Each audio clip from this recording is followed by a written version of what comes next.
Bismillahirrahmanirrahim. Rabbi şrah li sadri ve yessir li emri ve hlul ukdeten min lisani yefkahu kavli. Şimdi tabi burada böyle spot söylemeye çalışacağım. Çünkü zaman kısa olduğu için ve sorun çözümsüz kalırsa nelere mal olur falan. Tarihten birkaç şeyleri bazı değineceğim ama daha çok bugünü biraz daha konuşacağız. Neden bazı şeyler olduğunu. Tabii ki bir imparatorluk şeyinden geliyoruz, bakiyesi olarak geliyoruz. O gelenekten geliyoruz. İster istemez coğrafya olarak belli bir imparatorluktan geliyoruz. Bu ülke 19. yüzyıldan itibaren maalesef kendi iç sorunlarını özellikle etnik sorunlar veya diğer sorunları çeşitli toplumsal sorunları kendi içinde çözme yeteneğini yavaş yavaş kaybetmeye başladı. Kendi içinde bir Pax Ottomana denilen şeyle çözebiliyordu. Belli bir manevra kabiliyeti daha güçlüydü bir zamanlar. Ama bu Sırp-Mora meselesinden beri sürekli aşağı doğru kaymaya başladı. Aşağı doğru inmeye başladı bu mesele. O dönemler tabii özellikle 2. Mahmut ve hemen ardındaki dönemler Osmanlı'nın çözülmeye başladı. Batılılaşmanın yükselişi, Osmanlı'nın merkeziyetçi bir yapıya doğru evrilmesi, bu merkeziyetçi yapının getirdiği bazı zorunluluklar vesaire. 1847 Erzurum Anlaşması özellikle bu son derece önemlidir. Kürt meselesinde 1847 Erzurum Anlaşması bir dönüm noktası olmuştur. Bu anlaşma çerçevesinde var olan şey döneminden Osmanlı'ya bölgenin katılması döneminden beri devam eden, yani oradan beri süregelen, ondan önce de vardı. Çünkü Kürtlerde beylikler ve mirlikler vardı. Daha önce Kürtlerin kurduğu 2 tane büyük hanedan vardı. Biri Mervanilerdi, biri Eyyubilerdi. Her iki devlet parçalandıktan sonra, özellikle Eyyubiler devleti parçalandıktan sonra mirlikler ve beylikler, nasıl ki 1308'de son Anadolu Selçuklu Sultanı 2. Mesut'un ölmesinden sonra Anadolu'da irili ufaklı Menteşeoğulları, Germiyanoğulları, Karisioğulları gibi beylikler kuruldu. Kürdistan coğrafyasında da aynen böyle bir durum söz konusu oldu. Beylikler kurulmuştu. Beylikler ve mirlikleri Eyyubilerden sonra tekrar toplayan büyük bir hanedan çıkmadı. Dolayısıyla bunlar devam ediyordu. Daha büyük devletler gelip bazen domine ediyordu. İşte Akkoyunlar, Karakoyunlar gibi. Daha sonra Safeviler çıktı. Önceden İlhanlılar Devleti, ondan sonra işte Karakoyunlar, Akkoyunlar falan çıktı. Bunlar domine ediyordu ama beylikler yaşıyordu. Safevi meselesi çıktığında Safevilerin bölgeyi domine etmesi karşılığında Osmanlı'yı tercih etme gibi bir durum söz konusu oldu bölgede. 25 Kürt beyinden 24'ü Erdoğan Bey, Halit Bey ve çocukları hariç olmak üzere Osmanlı'yı tercih ettiler. Şimdi onun hikayesi çok uzundur. Ondan bahsedecek değilim. Çünkü elimizde çok fazla belge de var.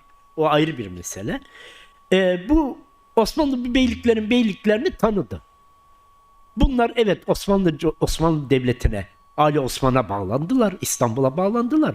Fakat bu beylik ve mirlikler devam etti. Bazıları hanlık şeklindeydi. Hanlık şeklinde olan en önemli şey de Bitlis Hanlığı'ydı. Hanlıktı o.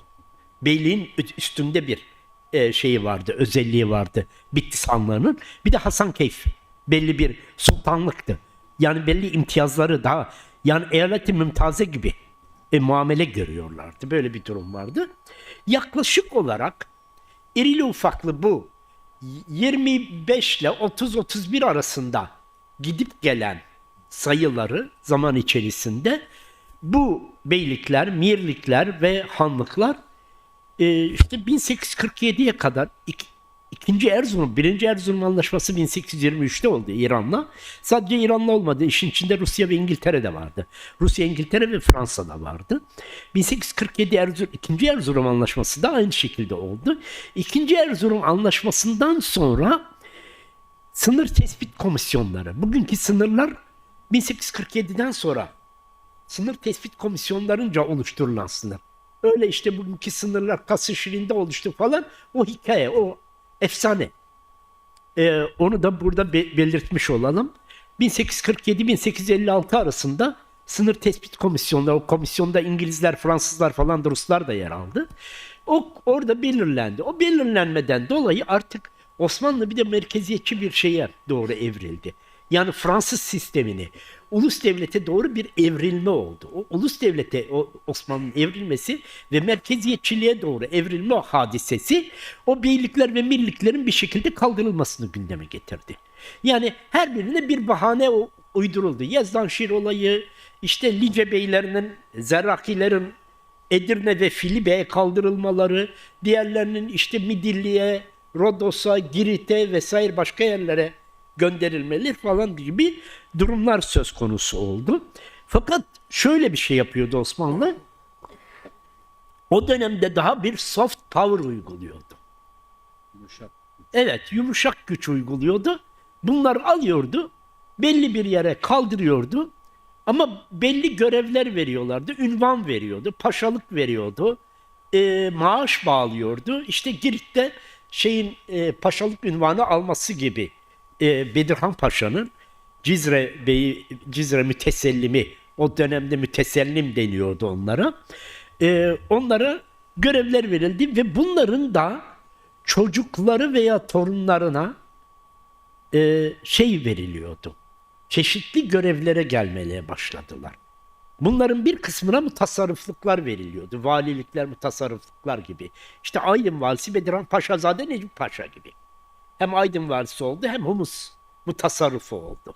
Veya işte buna benzer diğer Bedirhanilerden birçok kişi çeşitli böyle görevlere, işte Yozgat mutasarrıfı oldular. Kırşehir mutasarrıfı oldular, Karaman mutasarrıfı oldular vesaire. Yani çeşitli bu Babanzadeler içinde, işte Babanzade Mustafa Zihni Paşa Adana valisi, sabık Adana valisi, Babanzade Ahmet Naim Bey'in babası gibi. Yani böyle çeşitli görevlere getiriliyorlardı bunlar. Aslında bu daha öncesinde de vardı. Osmanlı'nın daha öncesinde de vardı. Bunlara bazen beylerbeylik veriyorlardı. Mesela işte Can Polatzade'lerin Halep Beylerbeyisi olmaları ve Bosna Beylerbeyisi olması. Can Polatzade Hüseyin Paşa'nın Bosna Beylerbeyisi olması gibi. Kilis beyleri olan, Kilis Kürt beyleri olan. Bunlar 16. yüzyılda da böyle bir durum söz konusuydu. Ama 19. yüzyılda bu beylikler ve millikler kaldırıldı. Bunun yerine bu şekilde bunların belli yerlerde istihdam edilmeleri. İşte Edirne'ye giderseniz Edirne'de Orta Cami'de Beylerbeyi mezarlığında veya işte eski caminin mezarlığında şeylere ait, Zırkı beylerine ait, Lice Zırkı Atak beylerine ait bir hayli mezar görürsünüz. Kürdistan memleketinden, Zerrakilerden, Zırkilerden bilmem kim, Recep ve Timur Paşa. 2 kişi gönderiliyor. Bunlara paşalık veriliyor. Bunlar orada bir kısmı Filibe'ye gönderiliyor, bir kısmı Edirne'ye gönderiliyor. Bunların mezarlarına kadar bulduk. Şimdi böyle bir uygulamayla edilmişti. Daha sonra işte Bekir Bey'in dediği gibi bir Kürdistan valiliği ihdas ediliyor. Bu da maalesef 1867, özellikle 1871'den sonra ortadan kaldırılıyor. Erzurum vilayeti falan gibi değişik vilayetler adıyla, ama coğrafi olarak Kürdistan adının devam ettiriyorlar. Coğrafi olarak Kürdistan adının devam ettirilmesi 1925-26'ya kadar sürüyor. 1926'da diyelim işte efendime söyleyeyim, İskilipli Atıf Hoca'nın mahkemesi olurken diyorlar ki Kürdistan'a hiç gittin mi diyor mahkeme başkanı. Bu da diyor ki Kürdistan'a hiç gitmedim. Kayıtlara öyle geçiyor. O dönemde bile coğrafi olarak kullanılıyor. Yani mahkemelerde bile kullanılması var. Ama ondan sonra yasak. 26'dan beri sonra yasak. Şimdi dolayısıyla çok değişik bir süreçler geçirildi. Ulus devlete evrilme süreci. Yani Abdülhamit devrindeki o şeylere girmek gerek yok. Yani işte Hamidiye alayları, Nakşibendi şeyhleri, yani Nakşibendi şeyhlerinin tabii gücü çok yüksek bir güce kavuştular. Mevlana Halid'in hulefası meyanında, işte Seyyid Dahidi, Mevlana Halid'in Kürdistan civarında 120 civarında halifesi vardı. Sadece Kürdistan'da olan halifeleri. 350-400'e yakın halifesi vardı Mevlana Halid'in. Dolayısıyla onlar bölgede o beyliklerden ve mirliklerden boşalan otoritenin üzerine oturdular. Yani bir Nakşibendi şeyhi hem manevi otorite hem medrese olması dolayısıyla, yani Nakşibendilik medreseyle tekkeyi bir araya getirdi. Kürdistan'da Nakşibendiliğin en önemli şeyi medreseyle tekkeyi birleştirmesiydi. Yani Mevlana Halid bir ulema tarikatı kurdu. Kendisi de çok etmiş bir ulemadan geliyordu. Ulema geleneğinden geliyordu. Meşhur Hayderilerin şeyiydi. Medreselerinde okumuştu. Sıfatullah el-Hayderi gibi vesaire gibi. Dolayısıyla çok kuvvetli bir ilmi gelenekten geldiği için aynı zamanda halifeleri de bölgenin tanınmış ulemasından olan insanlardı. Onlar da aynı şekilde medrese ettiler. Medreseler kurdular. Sürekli medreselerle birlikte Nakşibendilik var oldu. Ulema tarikatı olması hasebiyle Nakşibendiliğin, yani Mevlana Halid'in Şeyh Yahya el-Muzuri el-İmadi gibi Şafii fıkhının büyük devleri olan insanlar vardı. Mevlana Halid'in halifeleri ve mucazları arasında. Şimdi dolayısıyla oradan gelen bir gelenek vardı. Bu çok büyük bir güç sağladı. Hem ilim, hem de aşiret şeklinde teşkilatlandığı için Nakşibendilik aileler yoluyla aşiretler gibi teşkilatlandılar. Dolayısıyla aşiretler gibi teşkilatlandıkları için o aşiret yapısını domine ettiler. Ama bir Nakşibendi şeyhi, diyelim Şeyh Ubeydullah'ı diyelim, 20 bin civarında silahlı dervişler ordusu toplayabiliyordu.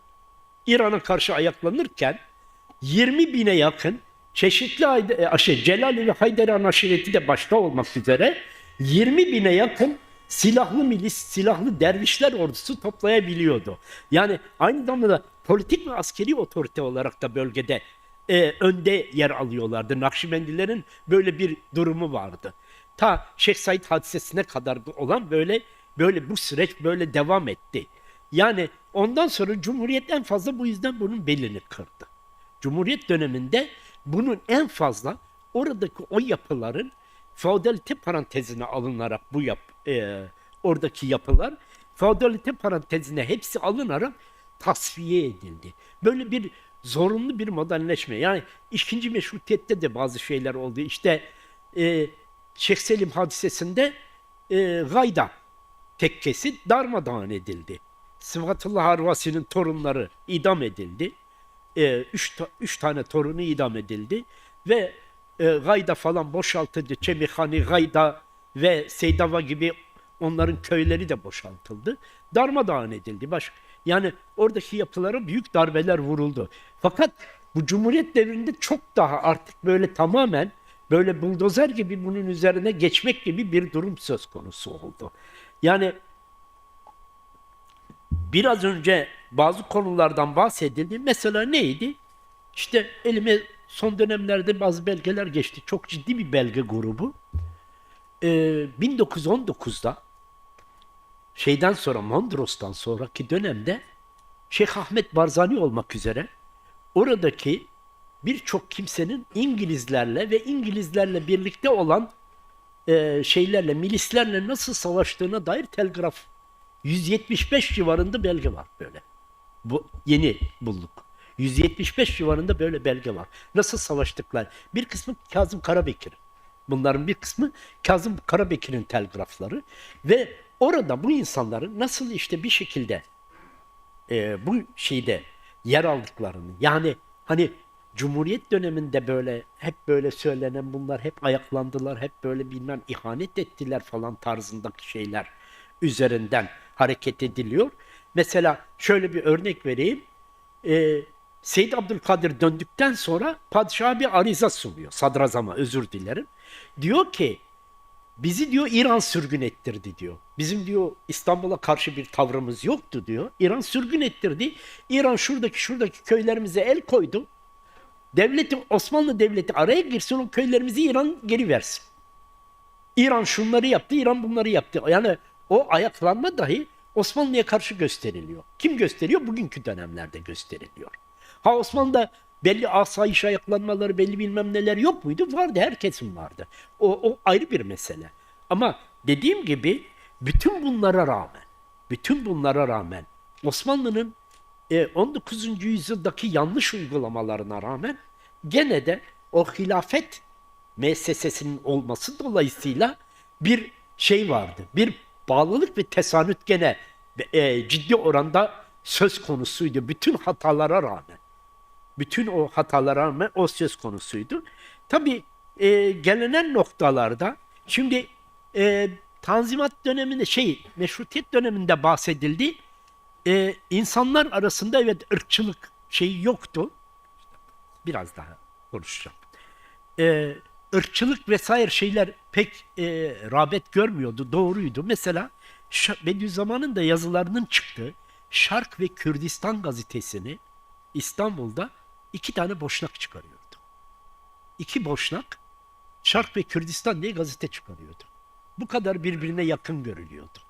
Yani bir boşnak kendini Kürdistan'a bu kadar boşnaklar kendilerini yakın görüyorlardı. Gene 1911'de Silah Gazetesi'nde Selanik'te yayınlanan Silah Gazetesi'nde Hakkari'li bir Kürt mektup gönderiyor. Mektup Arnavutlarla ilgili. Arnavutlarla Kürtler arasında tesanüt olması da o meselesi. Yani bir dayanışmanın olmasına yönelik olarak böyle bir durum söz konusu oluyor. Şimdi bütün dediğim gibi ulus devlet de dönüşmeye başlaması, oraya doğru evrilmesi ve onun getirdiği tekçilik ve onun bütün şeylere rağmen belli bir dönem manevra kabiliyeti olduğu müddetçe bu işlerin çözüm kabiliyeti daha mümkün olabiliyordu. Fakat Cumhuriyet devrinin çok sert devrimleri, çok sert kırılmaları bunu büyük oranda önledi ve devletin resmi ideolojisinin politikaları da maalesef daha derin şeyler oluşturdu. Daha derin yaralar oluşturdu. Özellikle tabii bu yasaklamalar, dil yasaklamaları, bu dil yasaklamalarından çeken insanlardan bir tanesi de benim belki. Çocukken ilkokulda Kürtçe konuştuğum için dayak yedim İstanbul'da. Yani Şöyle bir soru Müfit Hocam. Çok kıymetli fikirler dile evet, getiriyorsunuz. Bir 5 dakika içerisinde de evet. meselenin çözümsüz Tamam. kalmasının Tamam, onu getireceğim. tehlikelerini Tamam. Bir anlatırsanız iki yok. ben bir 5 O dakika manevra söyleyeyim. kabiliyeti Evet. şimdi çözümsüz kalması en önemli mesele ahali arasına sokmak. Nifak sokmak gibi. Ahali arasına ahaliye bunun dönüşmesi. Yani ahali arasında çatışmaya dönüşmesi. Bir taraftan resmi ideolojinin, bir taraftan da Kürtler içerisindeki bir kısım siyasi yapılanmaların konflikt teori, çatışma teorisi üzerinden çatışmayı sürdürmeye çalışmaları. Yani özellikle Marksizmin bu konuda çok olumsuz etkisi oldu. Yani Kürt siyasi hareketler üzerindeki Marksist tekel ciddi olarak Kürtleri çatışma ortamına ve çatışmanın sürdürülmesi sürekli. Yani çatışmanın temel haline getirilmesine sebebiyet verdi. Ama bu resmi ideolojinin yaptığı diğer şeylerden bir tanesi mesela özellikle söylüyorum Erzurum-Adana hattı. Erzurum-Adana hattı devlet tarafından ciddi olarak Kürtlere karşı bir aşırı Türkçü sahikle işlendi orası. Ve bu hat böyle bir Kürt meselesinin çözümünde bir takoz oldu. Erzurum-Adana hattı çok ciddi olarak bir takoz görevi gördü. Aşırı milliyetçi reflekslerin burada devlet eliyle yükseltilmesi ve aşırı milliyetçi bir jargonun buralarda egemen olması Kürt sorunun çözümüne ilişkin daha suhuletle, barışçı ve sulha dayalı olarak çözümüne karşı refleks gösterme ve tepki göstererek özellikle merkez partileri, Türkiye'de merkez partileri, yani bir zamanlar Doğu Yol Partisi bu konuda adım atmak istedi. Erzurum-Adana hattındaki o milliyetçi oylardan çekindiği için bundan vazgeçmek zorunda kaldı. Ne söylüyorum? Ama bunu resmi ideoloji yaptı. Bu eskilerde 150 sene önce falan olan bir şey değil bu. Erzurum-Adana hattı. O yüzden ne oluyor? toplumlar arasına fay hatları oluşturuluyor. Bu fay hatları oluşturuldukça bu işin çözümü daha zorlanıyor. İkinci bir şey diaspora meselesi. Belli toplulukların Türkiye'nin Osmanlı döneminden beri işte Ermeni diasporası, Rum diasporası, şu diasporası derken Müslüman diasporalar oluşmaya başladı. Bunun en önemlilerinden bir tanesi Avrupa'da oluşan Kürt diasporası. Bu Kürt diasporası bugün mesela bu sorunun çözümü konusunda, çözümü meselesinde en sert ve çözüme karşı en fazla sert tutum ve direnç gösteren bir yapı olarak genellikle, hepsi değil tabii, önemli bir kesimi gene bu konuda iyi durumda, ama diasporanın bu konuda daha çok çatışmayı öngördüğünü görüyoruz. Bir çatışma ortamına daha çok şey ettiğini görüyoruz. Ama bu diasporaya yol açan ne? Resmi ideolojinin tutumu. Bu diasporaya bir genel af çıkarılması son derece önemli bir şey. Çünkü diaspora özellikle Rojava üzerinden bu mesele çözümsüz bırakılıyor. Bu meselenin çözümsüz bırakılmasına yönelik olarak Rojava üzerinden. Çünkü geçenki süreçte Rojava üzerinden bozuldu. Hendekler meselesi falan derken Kobani meselesi üzerinden, Rojava meselesi üzerinden bozuldu. Bugün de Rojava meselesi üzerinden bu sürecin başlamaması öngörülüyor. Evet. Yani burada böyle bir durum var.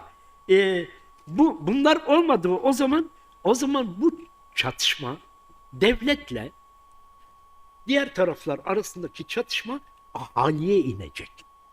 Ahaliye indiği zaman önü alamayız. Mesele bu. Bunu dile getirmek bir tehdit değil. Bazıları bunu dile getirildiğinde siz kimse tehdit etmiyor. Bir tehlikeye işaret ediyor. Bir tehlikeye karşı önlem alın diyor insanlar. Evet. Böyle bir tehlikeye yol açmadan, yani bir şekilde bu coğrafya bu konuda bir çözüm bulmak zorunda. De değil. Kardeşiz şeyini sürekli söylemenin de anlamı yok. Kardeş olabiliriz veya olmayabiliriz. İnsanca yaşamak. İnsanca kendi coğrafyamızda daha önce insanca yaşama var mıydı? Vardı. İslam'ın getirdiği kardeşlik, evet, o çok önemli ama uygulanmıyor, ayrı bir mesele. Uygulanmıyor diye İslam kardeşliğine vurmak, uygulanmıyor diye, hatalar yapılıyor diye şey etmek hayır. Son olarak birkaç şey daha söyleyip bitireceğim. Evet, doğru. 50'li yıllarda İslamcılar, İslami kesim bu konuyu konuşması lazımdı. Maalesef Müslüman Kardeşler Hareketi bu konuyu konuşmadı. Sadece Kürt meselesi değil. Belucistan'dan, Peştunistan'dan Berberi meselesine Kuzey Afrika'ya kadar etnik sorunlar oluştu. Bu etnik sorunlar ulus devletler oluşturdu. Ulus devlet tecrübesi oluşturdu. Bu etnik sorunlar ne İslam'ın kendi temellerinden geldi ne de tarihten geldi ciddi olarak. Evet, toplumlar arasında, aşiretler arasında, gruplar arasında sorunlar her zaman olan. Ama bu şekil, bugünkü anlamda ulus devletlerin getirdiği etnik sorun anlamında bu son yüzyılın bir hastalığı. Bu etnik sorunlar İslam dünyasında özellikle yani Pakistan Beluç meselesinden falan başlayarak Mağrip meselesine, Kürt meselesi bunun merkezinde yer alıyor. Burada bu etnik sorunlar konusunda maalesef konuşmalar. Bununla ilgili olarak bu etnik sorunlar konusunda bir çözüm koyabilmek lazım. Son olarak bu işlerin çözümü vardır aslında. Çözümsüzlük çözüm değildir. Çözümsüzlük ve çatışmadan nemalanan kimselere de, topluluklara ve gruplara da fırsat vermemek lazım. Ama geç kalmamak lazım. Bir son 1992'den beri bu tür sempozyumlar, bu tür 1992 Kürt sorunu forumu, orada da vardım, orada da konuştum. 1992'den beri konuşuyoruz. Maalesef konuşmakla kalıyor. Bir tesiri olmuyor. Geriye gidiyor, ileriye gitmiyor. Bunların daha etkili hale getirilmesi lazım. Biz konuşuyoruz, boşa konuşmuyoruz. Özellikle siyasi ve diğer iradenin bir şekilde bunları önemsemesi lazım. Bunları önemseyecek buradan da oraya o zaman evet. Yani çünkü gitsin. bunlar 92'den beri konuşuyoruz.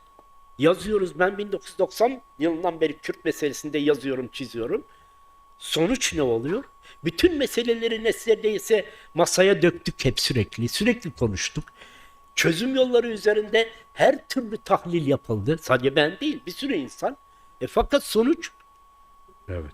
o zaman bunun üzerine düşünebilmek lazım. Bu tür çalıştayları veya şeyleri daha Hatırlamak lazım. etkili Evet. hale getirebilmek son derece önemli. Hepinize teşekkür Çok ediyorum. sağ olun Kusura değerli bakmayın. hocam. Çok- Biraz rahatsızdım. Hayır. Allah razı olsun. Çok kıymetli görüşler Teşekkür ediyorum efendim. dile getirdiniz.